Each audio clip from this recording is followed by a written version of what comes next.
자, 우리 먼저 말씀 함께 봉독하겠습니다. 사무엘하 7장 6절에서 7절 말씀입니다.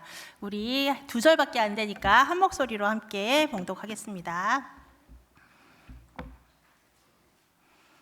시작. 나는 이스라엘 백성을 이집트에서 이끌어낼 때부터 지금까지 장막을 내 집으로 여기면서 옮겨 다녔다. 나는 계속해서 이스라엘의 지파들과 함께 옮겨 다녔고 한 번도 이스라엘 백성을 돌보는 지도자들에게 백향목 집을 집어달라고 한 적이 없다. 아멘. 자, 우리 친구들 떡국 많이 먹었나요?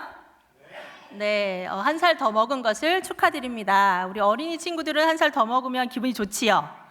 네, 우리 저 정도 되면 이제 한 살 더 먹는 게 조금 괴로워지는데 우리 어린이 때는 더 좋은 것 같아요. 자, 이번에도 전도사님이 우리 친구들에게 책을 한 권 소개해 주려고 하는데요. 전도사님은 어른이지만 사실 그림책을 엄청 좋아해요. 근데 그 중에서도 제일 좋아하는 그림책이라서 소개해 주려고 하는데요. 바로 이 책이에요. 예수님은 몇 단지에 살아요? 라는 책이거든요. 네, 이 책은 어떤 이야기냐면요. 엄마랑 딸이 이제 같이 마트에 갔다 오면서 이야기를 나누는 거예요. 마트에 다녀오면서 이 딸이 이렇게 이름이 서연인데요. 서연이가 이렇게 질문을 해요. 엄마, 그런데요, 예수님은 몇 단지에 살아요? 이렇게 질문을 하는 거예요. 친구들, 예수님은 몇 단지에 사실까요? 네, 그러자 엄마가 이렇게 말씀하세요. 서연아, 예수님은 내 마음속에 있는 집에 사셔. 이렇게 말씀하셔요. 그러니까 서연이가 깜짝 놀라면서 엄마, 예수님이 언제 내 마음속에 이사를 오셨어요? 이렇게 대답을 하지요. 그러자 엄마가 이렇게 말씀하세요. 지난번에 서연이가 예수님 내 마음에 들어와 주세요 이렇게 기도한 적 있지? 그때 예수님이 우리 서연이 마음속에 쏙 들어오셨어. 이렇게 이야기를 합니다. 그때부터였어요. 서연이에게는 큰 고민이 생겼어요. 무슨 고민이 생겼냐면 어떡하지? 예수님이 내 마음에 집에 사신다고? 그러면 만약에 내가 국수를 먹으면 예수님 머리로 국수가 후두둑 떨어지는 거 아니야? 어떡하지?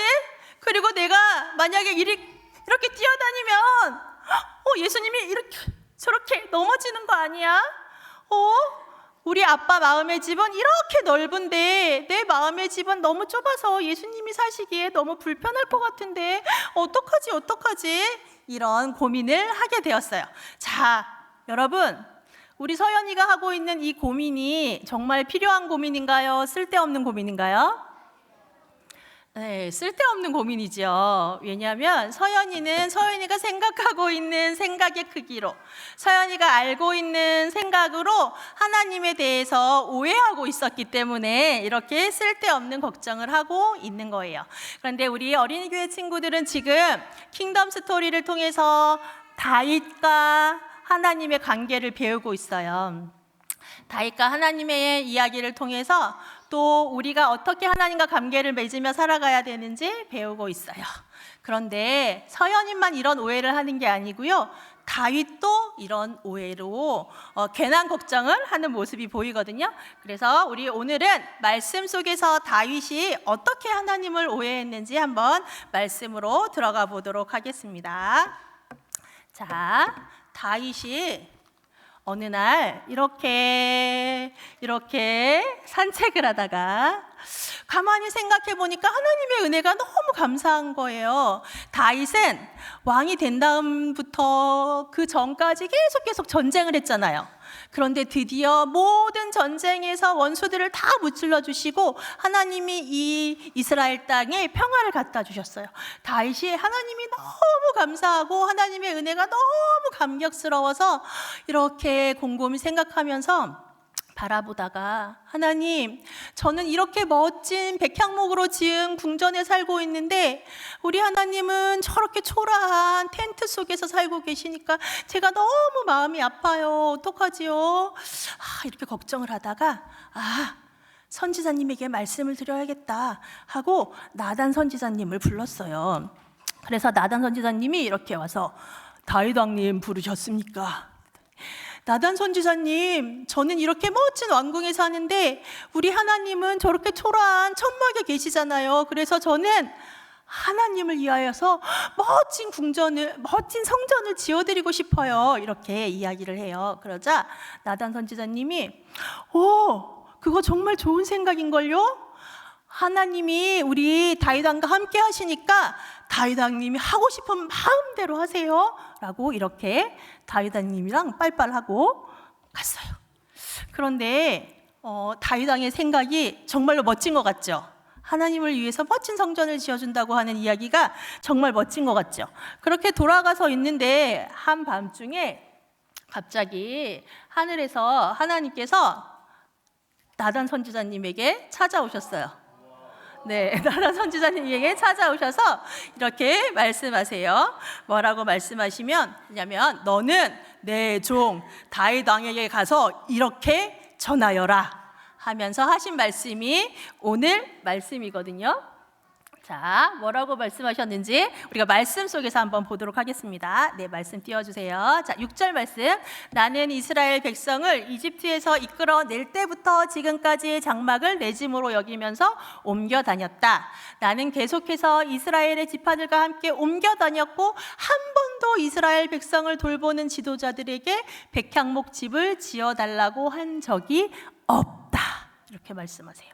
자, 이게 무슨 뜻이냐면요, 나 하나님은 이렇게 집에 사는 하나님이 아니야. 너희들이 사는, 이스라엘 사람들이 사는 장막 곳곳을 다니면서, 우리 교회 용어로 하면 신방을 다니신다는 거예요. 하나님은 이 집에도 가시고 저 집에도 가시고 저쪽 집에도 가시고 저쪽 집에도 가시고 이렇게 성막이라는 곳에 머물러 계시는 분이 아니라 저기 승원이네 집에도 가시고 소원이네 집에도 가시고 이렇게 다 우리 친구들 집에 모두 다니시면서 이렇게 마치 목자가 양떼를 돌보는 것처럼 우리 승원이네 집에 없는 게 뭐가 있을까? 뭐가 필요할까? 이렇게 다 다니시면서 신방하시는 하나님, 이리저리 다니시면서 살피시고 돌보시는 하나님이라는 것을 이야기하고 있어요.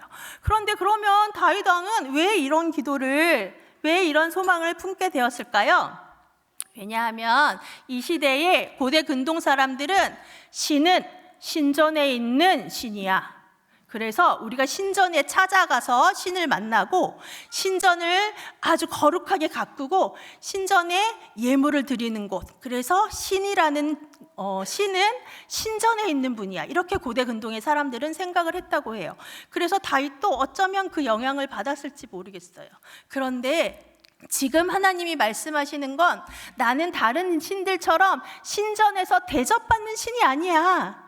나는 너희들의 삶의 자리에 찾아가서 너희들의 삶을 돌보고 너희들의 삶을 인도하는 그런 하나님이야. 그러니까 나는 집이 필요 없어. 이렇게 대답하고 계시는 거예요. 근데 사실 보면 여기서 질문이 있죠. 그런데요, 나중에 솔로몬 시대에 성전을 짓잖아요. 그치요? 네, 그래서 하나님이 다윗 왕이 피를 많이 묻혀서 안 된다라고 말씀하시지만 지금 이 말씀 속에서는 나는 그런 하나님이야. 나에 대해서 오해하지 않았으면 좋겠어. 라는 말씀을 하시면서 또 뭐라고 이야기하시냐면 너는 목자였지. 그래서 양떼를 잘 돌봤잖아. 그 마음으로 내가 너에게 맡긴 백성들을 잘 돌봤으면 좋겠어. 이 이야기를 지금 우리 하나님께서 다윗에게 말씀하고 계시는 거예요. 그런데 여러분, 하나님께서 이 다윗에게 너 왜 잘못된 기도를 하나님께 하고 있니? 이렇게 말씀하시지 않고 잘 나의 마음을 잘 설명해 주시면서 또 뭐라고 축복을 해 주시냐면요, 이런 다윗이었지만 하나님께서 아주 놀라운 축복의 말씀으로 말씀을 선포하고 계시는데 우리 8절에서 9절 말씀을 먼저 같이 한번 읽어보겠습니다. 시작. 너는 내 종 다윗에게 전하여라. 나는 내가 양떼를 따라 다닐 때 풀밭에서 너를 데리고 와서 내 백성 이스라엘의 지도자로 세웠다. 나는 내가 어디로 가든지 너와 항상 함께 있었고 너를 위해 내 원수들을 물리쳐 주었다. 나는 너를 이 땅 위에 위대한 사람들만큼 유명하게 해주실 것이다. 그리고 마지막 16절 말씀 함께 읽겠습니다. 시작. 너의 지방과 너의 나라는 내 앞에서 영원히 이어질 것이다. 아멘. 네, 하나님께서 다윗에게 내가 순간순간 항상 너와 함께 있었어.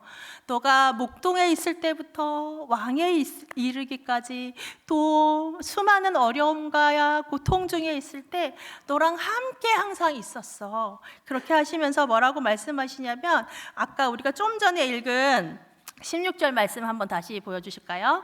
네, 16절 말씀 보시면 너의 지방과 너의 나라는 내 앞에서 영원히 이어질 거야 라고 축복하시는데요.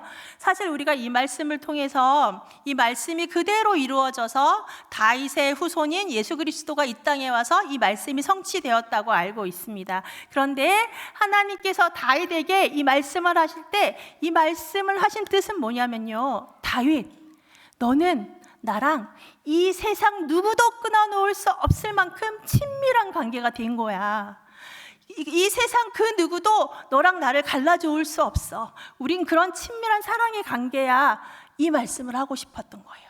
그래서 내가 너를 이렇게도 축복해 줄 거고 저렇게도 축복해 줄 거고 이렇게도 축복할 거고 그 축복이 영원히 이어질 거야. 이렇게 말씀하고 계세요. 그런데 여러분, 이 다윗에게 하신 말씀이 다윗에게만 하신 말씀이 아니라 오늘날 이 예배 자리에 온 모든 성도님들에게, 우리 모든 친구들에게 말씀하시는 거예요. 이 세상 누구도 하나님과 나의 관계를 끊어놓을 수 없어.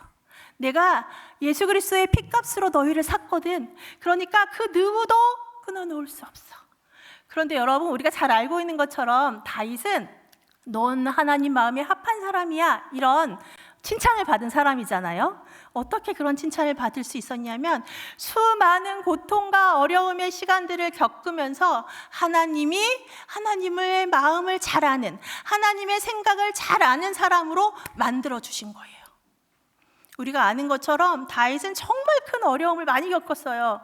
아들에게 배신당하고 왕에게 쫓김을 당하고 죽을 뻔할 적도 너무 많고 정말 참기 어렵고 힘든 시간들이 있었지만 그 모든 시간 동안 하나님이 함께 하신다는 것을 알고 있었고, 그래서 견뎠고 그 훈련에 기꺼이 참여했고, 그래서 비로소 너는 내 마음에 합한 사람이야, 내 마음을 참 잘 아는구나, 내 생각을 잘 아는구나, 이렇게 칭찬받는 하나님의 사람이 될 수 있었습니다. 사랑하는 우리 은샘 가족 여러분, 오늘 사무엘하 7장 말씀을 통하여서 하나님은 정말 이렇게 대접받기 원하는 다른 신과 같은 존재가 아니라 우리의 삶 가운데 찾아오셔서 우리를 돌보시고 보살피시는 하나님이시라는 사실을 말씀하시고, 또 우리가 하나님의 마음과 생각을 잘 알 수 있도록 우리를 훈련시키시는 하나님이시라고 말씀하십니다. 사랑하는 우리 은생 가족 여러분, 이 하나님의 훈련에 기꺼이